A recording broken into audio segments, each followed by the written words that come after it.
नमस्ते भारत, मैं हूँ भूमिका मेहता, अपने देश की बेटी और अपने भाई की बहन सुशांत सिंह राजपूत की बहन। आज मैं आप तक कुछ खबरें लेकर आई हूँ जो बॉलीवुड के तरफ है, नवाब मलिक के बारे में है। तो सबसे पहले जो टाइमलाइन पे मैंने आपको बताया है शहनाज गिल के बारे में। तो शहनाज गिल के लिए एक बहुत अच्छी खबर हमारे तरफ आ रही है, वो ये है कि शहनाज गिल अपनी डेब्यू करने वाली है बॉलीवुड में। अब बॉलीवुड वही बॉलीवुड जिसको हम बॉयकॉट कर चुके हैं। तो एक तरफ से हमारे लिए बहुत खुशी की बात है कि शहनाज गिल जो पूरी तरह से टूट चुकी थी, वो अपने आप को संभाल कर आज उस मुकाम पर पहुंच रही है जिस मुकाम पर सिद्धार्थ शुक्ला उसे देखना चाहते थे। और एक तरफ हमारे लिए ये बुरी खबर है क्योंकि कहीं ना कहीं हम इन मूवीज को बॉयकॉट कर चुके हैं, तो हम इन मूवीज को नहीं देखेंगे। मेरे लिए बहुत कठिन बात नहीं है उस मूवी को नहीं देखना, क्योंकि जिसकी मूवी में डेब्यू करने आ रही है वो है कभी ईद कभी दिवाली, यानी कि सलमान खान ने उसे ये सौभाग्य जो वो समझ रही है कि उसे एक सौभाग्य मिल रहा है डेब्यू करने का, वो भी सलमान खान के साथ, जो ऑफकोर्स उसका एक सपना था। लेकिन अब हम सलमान खान को तो देखेंगे नहीं। सलमान खान वही है जिसने सुशांत सिंह राजपूत की जिंदगी को तबाह करने में कोई भी इतना भी छोड़ा नहीं है। सलमान खान वही है जो अपने हेट्रेड पे सिंगर्स, एक्टर्स, एक्ट्रेसेस, किसी भी इंसान को पीछे छोड़ने के लिए अपना जो रुतबा है, अपनी जो इमेज है, उसका पूरा पूरा फायदा उठाते हैं। और उसी तरीके से हमारे भाई सुशांत सिंह राजपूत का जो मर्डर हुआ है, वो मर्डर हो, उसके पीछे जो राज है वो कहीं ना कहीं सलमान का भी एक अहम हिस्सा है। Salman Khan was the person जिसने हमारे भाई को बैन करवाया था।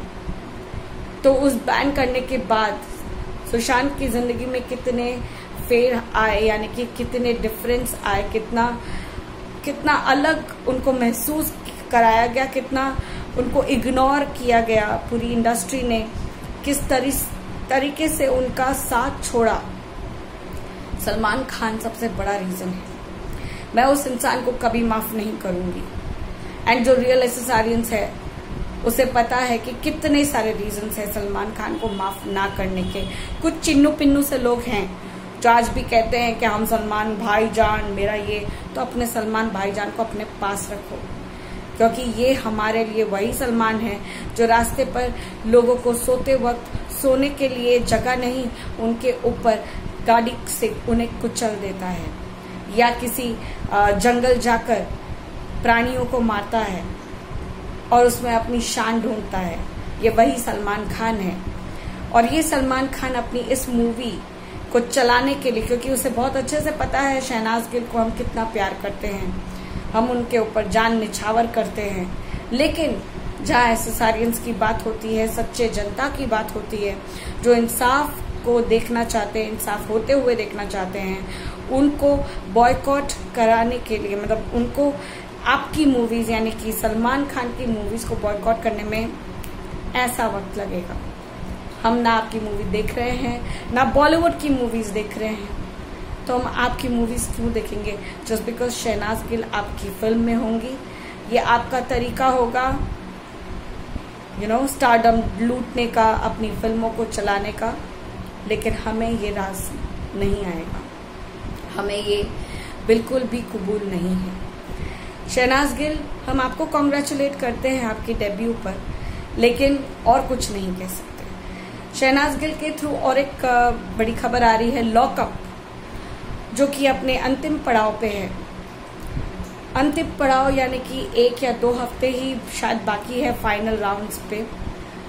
अब लॉकअप का जो जेलर बनता है, यानी कि करण कुंद्रा, जो कि बहुत ही फेमस पर्सनालिटी है, जिसके ऊपर लड़कियां मरती है, इसीलिए तो एकता कपूर ने उसे रखा है। और जबकि वो कहती है he is my lucky charm, जो भी है, लेकिन इस लकी चार्म का जो रियल किस्सा है वो सामने आ रहा है। सूत्रों के मुताबिक पता चल रहा है कि लास्ट जो वीक होगा उसमें करण कुंद्रा नहीं दिखाई देंगे, बल्कि शहनाज गिल दिखाई देगी। लेकिन जहां तक मेरा मानना है, अब देखना पड़ेगा क्या हो रहा है क्या नहीं, लेकिन जहां तक मेरा मानना है, Shehnaaz Gill will be add on with Karan Kundra.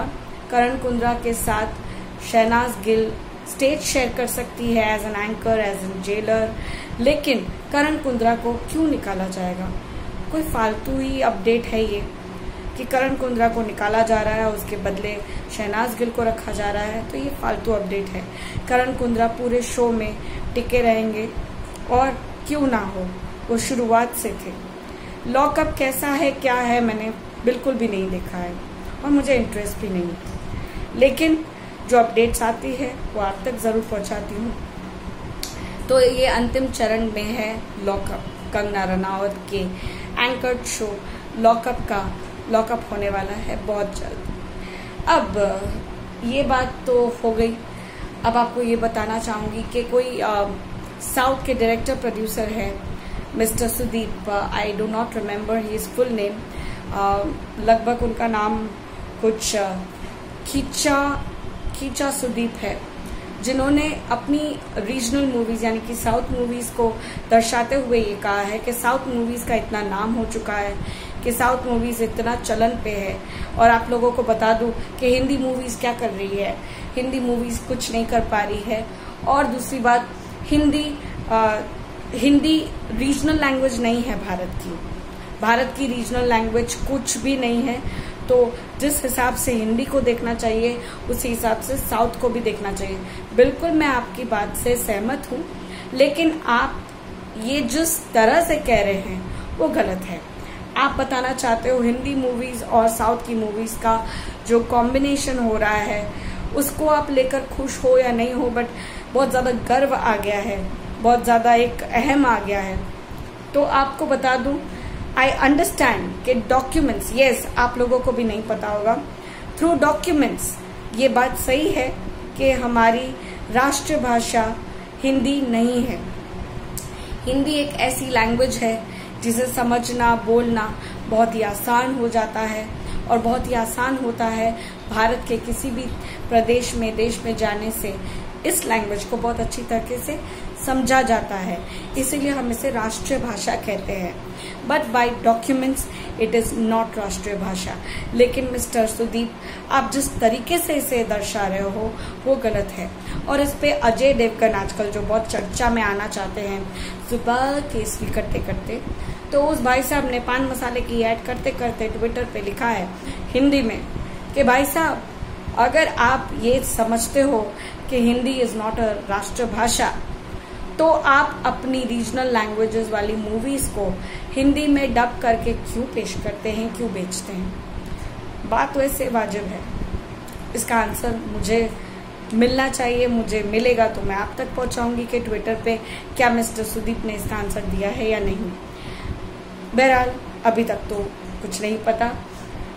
आप तक मैं यही चीज बताना चाहती हूँ, नवाब मलिक जिसके बारे में मैं आपको अपडेट्स देती रहती हूँ, नवाब मलिक ने अपनी लोअर कोर्ट में इंतरिम याचिका यानी कि इंतरिम बेल की याचिका डाली है, जहां पर लोगों को जमानत या बेल नहीं मिलती है लेकिन कुछ वक्त के लिए बेल मिलती है, जहां पर कुछ ऐसा कार्य करने की बहुत आवश्यकता होती है जिसके बेसिस पर उनको थोड़े दिन के लिए बेल दी जाती है। तो आज हमें जैसे पता है कि हमेशा एक ही बात कहते रहते हैं नवाब मलिक जी उनकी सेहत के बारे में, लेकिन आज किसी सूत्रों के हवाले से नहीं बल्कि खुद नवाब मलिक ने अपनी याचिका में ये लिखवाया है और लिखा है कि आर्थर रोड में पैर रखने की भी जगह नहीं है, आर्थर रोड में सांस लेना मुश्किल हो रहा है, आर्थर रोड में हाइजीन स्टरलाइजेशन सैनिटाइजेशन कुछ भी नहीं होता है और ये बहुत ही बुरी बात है और यहाँ पर रहना बहुत मुश्किल हो जाता है। वो जब आए थे तब से लेकर अभी तक उनकी शरीर का एक एक पुर्जा दुखता है, उनको एंजाइटी अटैक्स आते हैं, उनकी तबीयत और भी ज्यादा खराब हो गई है जस्ट बिकॉज आर्थर रोड की जेल में कोई सुविधा नहीं है, कोई मेडिकल सुविधा भी नहीं है। बहुत कर्राने पर दर्द के कर्राने से उनको एक पेन किलर दी जाती है, मेडिसिन का फॉलो अप नहीं होता है। बहुत कुछ बातें ऐसी सामने रखी नवाब मलिक ने जो कि एक खुलासा है। आर्थर रोड में बिल्कुल भी जगह नहीं है। उधर ठूस ठूस के जेल में सारे जेल मतलब मुजरिमों को भरा जा रहा है, बट स्टरलाइजेशन, सैनिटाइजेशन, हाइजीन कुछ भी मेंटेन नहीं किया जा रहा है, जिसकी वजह से नवाब मलिक ये याचिका में रिक्वेस्ट कर रहे हैं कि उन्हें 6 वीक्स के लिए इंटरिम बेल मिलनी चाहिए, जिसके बीच वो अपनी सर्जरी करवाना चाहते, क्योंकि अभी उनको पता चला और रिपोर्ट्स भी शामिल हो गई है, दे दी गई है कोर्ट में, जिसमें ये पता चला है कि उनकी किडनी में सिस्ट है और जल्द से जल्द सर्जरी करवानी पड़ेगी। और सर्जरी के लिए उनका ये कहना है कि वो किसी भी सरकारी हॉस्पिटल या जेल की किसी भी हॉस्पिटल में नहीं जाना चाहते। वो कुर्ला के प्राइवेट हॉस्पिटल, जहाँ पर वो अपना रेगुलर चेकअप करवाते थे, वहीं पर अपना ऑपरेशन करवाना चाहते हैं और कुछ वक्त वहां पर रहना चाहते हैं जब तक वो फिट ना हो जाए, जिसके बाद यानी कि 6 हफ्तों के बाद वो अपने आप जेल के अंदर आ जाएंगे। उन्हें कोई प्रॉब्लम नहीं है, बस वो चाहते हैं टाइमली उनका ऑपरेशन हो जाए, सर्जरी हो जाए और उसके बाद थोड़ा सा रेस्ट के बाद वो जेल में वापस आ जाएंगे। अब जब ऐसी बातें होती है तो इंतरिम बेल मिल जाती है, लेकिन इनके केस में क्या होने वाला है, क्या होगा, बहुत जल्द हमें पता चलेगा। और जब हमें पता चलेगा मैं आप तक जरूर पहुंचाऊंगी।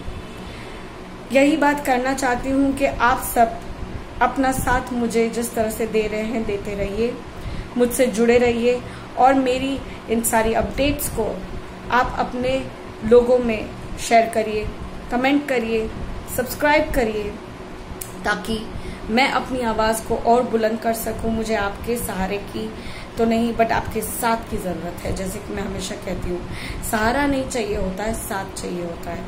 तो साथ के रूप में आप मुझसे जुड़े रहिए, यही आपसे रिक्वेस्ट है। और हम हमेशा की तरह एक चीज़ नहीं भूल सकते कि हम इंसाफ के लिए लड़ाई कर रहे हैं और इंसाफ में सब कुछ आता है। ड्रग्स, बॉलीवुड, हर चीज़ जहाँ पर अन्याय हो रहा है वो हमारे लिए इंसाफ का एक बदलाव लेकर हमारे भाई को इंसाफ दिला सकता है। तो उसके लिए जुड़े रहिए मेरे साथ। We want justice and we will get justice. ये नारा हमेशा की तरह जिंदगी भर मैं करती रहूंगी जब तक उसे इंसाफ नहीं मिलता। आपकी मर्जी है, आप क्या करेंगे। जय हिंद।